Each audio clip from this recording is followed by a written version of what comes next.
Minsan, kailangan nga muna sigurong tumanda bago maalala ang mga nakagawian natin nung tayo'y mga bata, gaya po ng pagtakbo ng nakapaa o barefoot running. Alam niyo po ba, marami ngayon ang nag-aaral at natututong muli kung paano tumakbo ng walang saplot sa paa. Hindi lamang kasi ito nauuso, kundi ayon sa ilang eksperto, natural daw talaga para sa paa ang barefoot running. Sa kasaysayan, matagal-tagal din pong naglalakad at tumatakbo ng nakayapak ang mga tao bago na imbento ang anumang uri ng saplot sa paa, gaya ng sandalyas at sapatos.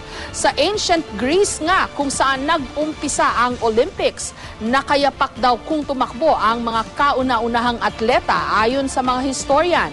Noong 1960 Olympics, nag-champion pa nga sa marathon ang isang runner mula sa Ethiopia sa kabila ng pagtakbo niya ng nakapaa. At kanina lang, 4 na atleta natin sa palarong pambansa tumakbo rin pong nakapaa. Siyempre, bago subukan, ingat muna at maiging paghandaan ang barefoot running.